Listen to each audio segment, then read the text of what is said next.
Hey guys, welcome back to Magic TV. My name's Craig, it's 9 o'clock and it's time for another video. Now today I'm going to give you my viewpoint on something that's happening in the Magic community that's really kind of annoyed me a little bit recently.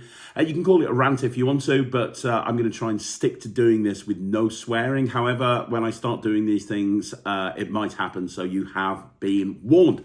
So yeah, I'm currently filming this in Blackpool. I've been in Blackpool the last couple of weeks. Ryan's been performing at the House of Secrets.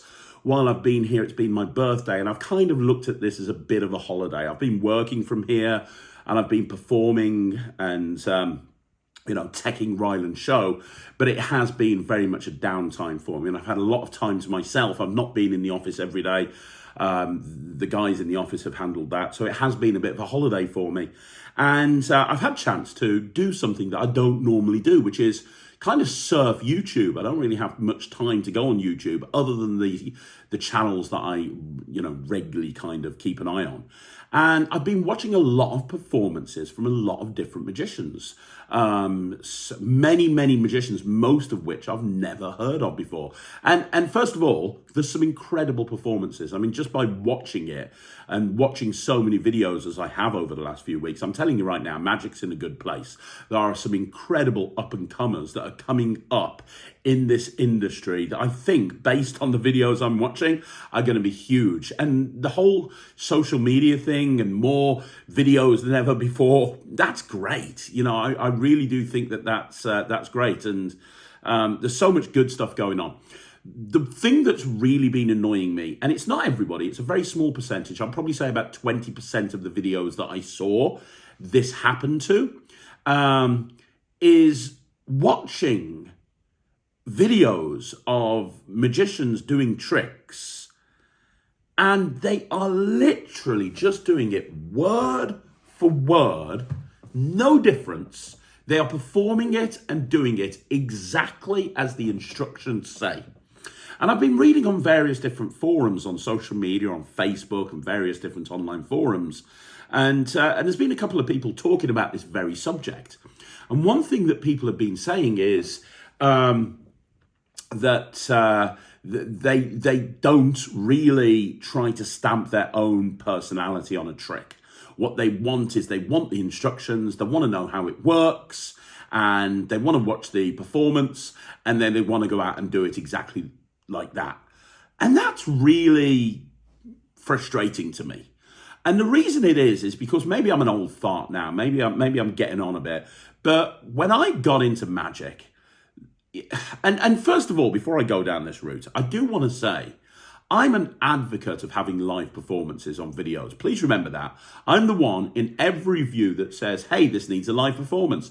This needs a live performance. And I do believe that. I think that every trick needs a live performance. But it needs a live performance not because I think that performance should be copied ad infinitum, verbatim, just copied. No, I think it needs a live performance so that you can watch it and see how the creator intended this trick to work, where the beats are, where the performance beats are, when you should be doing that move, where the misdirection is built in, how you manage that offbeat. All of this stuff, I think, can come across so much better if you watch a live performance versus just, talking about it. So I think live performances are very, very useful. But I grew up in Magic, and when I did, you didn't have online videos. DVDs weren't a thing. You could get videotapes, Vic Pinto's Tricker tape, VHS tapes, cost a fortune, studio performances, no real live performances. Repro Magic did a few with, no, they didn't, did they really? I don't know. Yeah, they did maybe. International Magic. The point is, there was no video tutorials, nothing like that. And there weren't really any instructions. It was half a sheet of paper. It was like, okay, this is the prop, do this. When you do this, this is how it works. This is what you need to do with it. And that was all it was. And there was nothing else beyond that. And so we were forced to come up with our own ideas for things.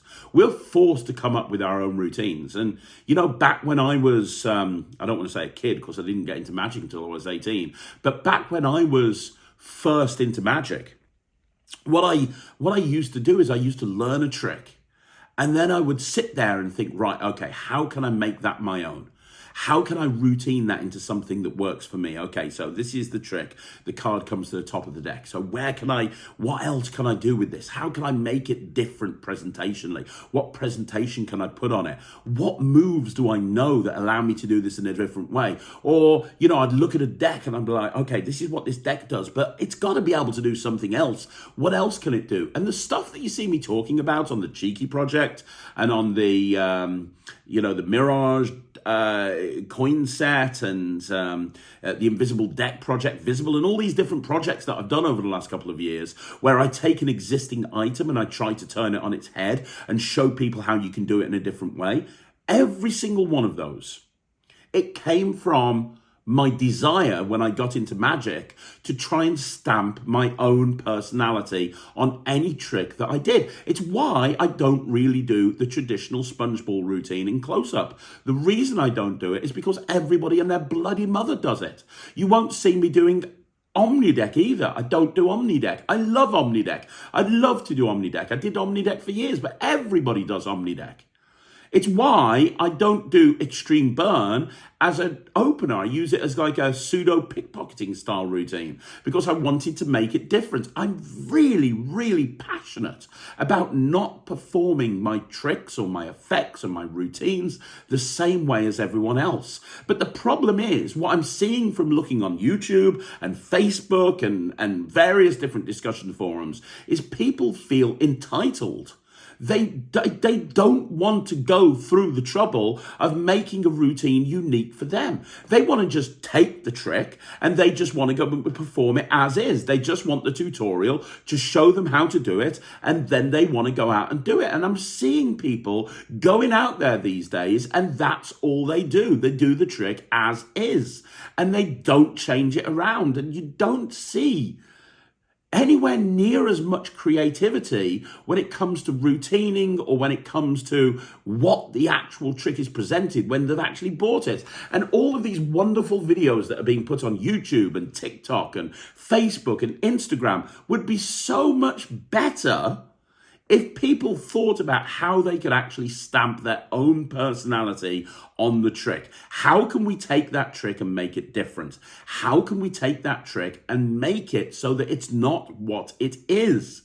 And as for performing it the same way as everyone else, I've seen it over and over again. I remember going to a show once and the guy started off as Jay Sankey because the first routine was a Jay Sankey trick. He did it just like Jay Sankey. Then he went into a Michael Amar trick and he changed the presentation and the delivery completely. So he sounded just like Michael Amar. And then he went into Bill Malone. He did like 5 or 6 different routines and it was a good act and technically it was great and there was nothing wrong with it. But ultimately what he did is he just parroted the people. I can tell exactly where he'd learned the tricks from because he just performed it and delivered it exactly like the person who was doing it in the first place. And that is wrong.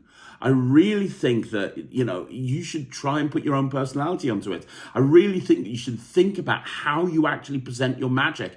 I'm not saying you have to be a storyteller. I'm not saying you have to create a unique story for every single trick. God, no. I don't do that. I'm not, excuse me, I'm not a storyteller. You're not going to see me going, right, okay, so I have 4 coins. Now, let me tell you about the time that I ended up in the fiery pits of hell and I had to, cross a river and I had to give the boatsman coin. None of that. That's not going to happen.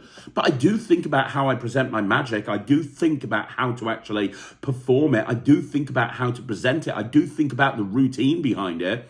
I've seen so many kids that are 12, 13, 14, and they present magic as if they're adults. Like, I've seen it over and over again. I saw a kid on YouTube a couple of days ago, and he was doing the multiplying bottles with like wine bottles, and he was about 12, and he was doing the multiplying wine bottles. And he was saying, hey, this is my favorite bottle of wine here, and then this is my favorite bottle of wine. And I don't know if he was doing it to be funny, but it wasn't funny. It's not the sort of magic that would fit with him. It just wasn't. It didn't work. Using Ryland as an example. Ryland, the thing about right is whenever we put a trick together, we think about, would it work for a kid? Would a kid do that type of magic? It's why you see him do tricks with Rubik's Cubes and Lego and floating things and colouring in and drawing and taking pictures. It's football. It's because that's what he's into. He's into football. He's into colouring in. He's into Rubik's Cubes. He's into Lego. That's why he goes down that route. So I suppose this isn't a rant. It's more of a viewpoint and it's more of a plea. If you are, I don't want to say entitled, but if you're one of those people that just wants to had everything handed to them on a silver plate, please stop and put a little bit of effort and time and work into it, rather than just going through the tutorial and going, right, that's how I'm going to do it, and I'm not going to deviate from this at all my entire career. Go, right, okay, that's great. That's amazing. First of all, presentationally, how can I change this to make it better for me? Then you're going to say, right, okay, so methodologically, how can I change it to make it better to me? What moves, what concepts, what sleights do I know that I can incorporate into this to make it something different, make it something unique? What trick can I combine it with to make it more of a fleshed out routine? Right, this is what this trick does. So let's dismiss this. And let's think about everything else I can do with it. And you might not think of anything, in which case that's fine. But at least put the effort in. At least try to not be like a tribute act for, right, first, can you imagine it on BGT or AGT or one of those Got Talents? Right, what are you going to do tonight? Well, first of all, I'm going to walk out on stage and I'm going to be suave and sophisticated like Guy Hollingsworth. Then I'm going to switch to a bit of comedy magic and I'm going to be Bill Malone. Bill Malone. Bill Malone. Then I'm going to be all over the place. I'm going to be wacky. I'm going to be picking up kids. I'm going to be throwing them around the place because I'm going to be David Williamson. And then finally, I'm going to be doing some silent manipulation in the style of David Copperfield. Right, bring it on. It's like, what? Be you. Be the best you that you can be. You're never going to be the best David Copperfield or the best Guy Hollingsworth. You're never going to be the best Bill Malone. You're sure as hell never going to be the best David Williamson, but you absolutely, 100%, you absolutely can be the best version of you. And if you're going to be the best version of you, it starts by taking every single trick and making it unique. Don't be lazy. Don't take shortcuts. That's part of the fun. I enjoy doing that. Oh, I've got this trick. I'm looking at it right now. You can't see it. It's off camera. I've got loads of tricks here and I've got them open. I'm like, right, what can I do with this? What can I do with it? It's fun. Have fun with the process. It's not just about the end performance. It's about the journey that you take getting there. So have fun with it. Enjoy the journey. Enjoy the process and stop. For the love of God, for the love of all things holy, please, please, please stop. Stop parroting the same presentations out that everyone else is doing and stop doing it the same way as everyone else and just try and put in a bit of originality and creativity. So there you go, guys. That's another video in the bag. Do me a favor, let me know what you think in the comments down below. Now, you want to see more videos like this, like the video, subscribe to the channel, leave a comment down below. I'm going to be back again soon with another video. So I'm going to be back again very, very soon with another video. And don't forget, you can go and check out the Netrix. It's www.thenetrix.com. Please go check it out. That's how you can support me. Go check out the Netrix. And if you want to, the other thing you can do, you can go check out my my online store. It's www.magictv.org. Go check out the online store. Go check out the Netrix. I'll see you again soon. My name's Craig from Magic TV.